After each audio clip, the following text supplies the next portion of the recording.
منا الرهين وبلغت الروح منا التراقي. Zikir, salawat, serta ayat-ayat suci Al-Quran dilantunkan ribuan orang yang ada di sini demi menyongsong datangnya bulan suci Ramadan. Selamat datang di Kabupaten Demak, Jawa Tengah, atau yang biasa dikenal dengan Kota Wali. Ya, karena dulunya di sini merupakan pusat persebaran agama Islam di Tanah Jawa.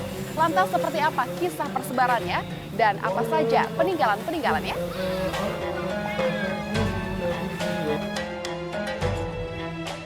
Inilah Haul Akbar, pengajian bersama yang dilakukan oleh 2.500 warga Demak untuk mendoakan alim ulama hingga para wali Allah yang telah menghadap Sang Khalik.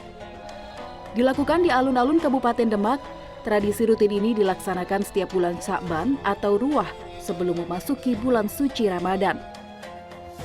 Pengajian sekaligus dilakukan untuk menghormati jasa para pendahulu yang telah menjaga kedamaian dan keutuhan negara dengan siraman rohani.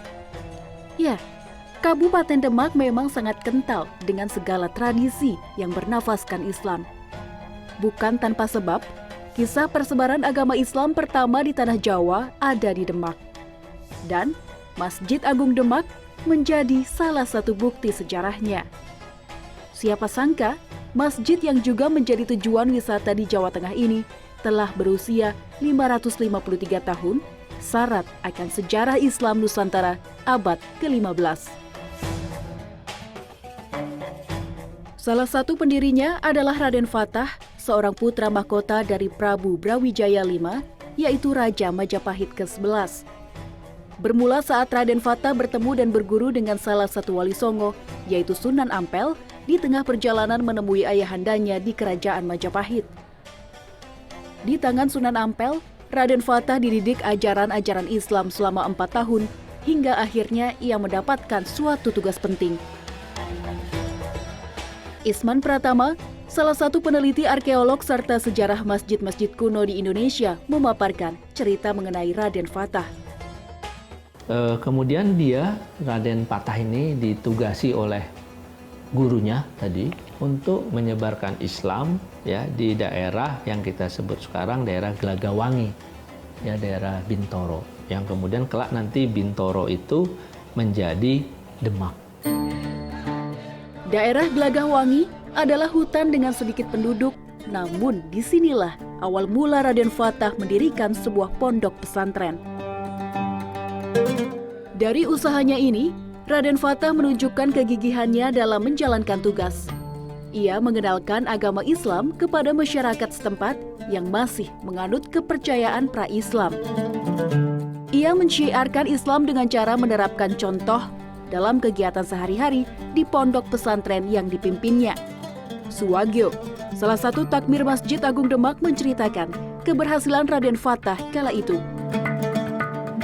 Kurang dari 2 tahun, kurang lebih yang masuk Islam sudah ada 2.000 lebih masyarakat di lingkungan Gelagahwangi, yang mana tadinya adalah paham Hindu, Buddha, animisme, kepercayaan dan kapitayan. Kemudian melihat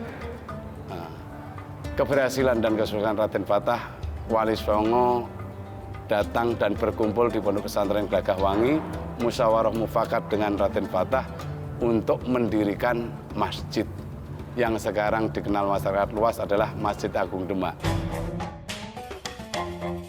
Kala itu masjid diberi nama Masjid Pondok Pesantren Gelagahwangi. Pasca berdirinya masjid, semakin banyak warga yang akhirnya memeluk ajaran Islam. Masjid pun tidak bisa menampung seluruh jamaah saat melaksanakan ibadah berjamaah. Wali Songo memutuskan untuk merombak kembali masjid, terutama untuk menampung jamaah yang kian bertambah. Karena keberhasilan ini, Raden Fatah dinobatkan sebagai Sultan atau Raja Islam pertama di Pulau Jawa pada tahun 1478 Masehi. Pemugaran masjid tersebut ditandai dengan condro sengkolo atau penanda waktu yang hingga saat ini terukir di pengimaman Masjid Agung Demak.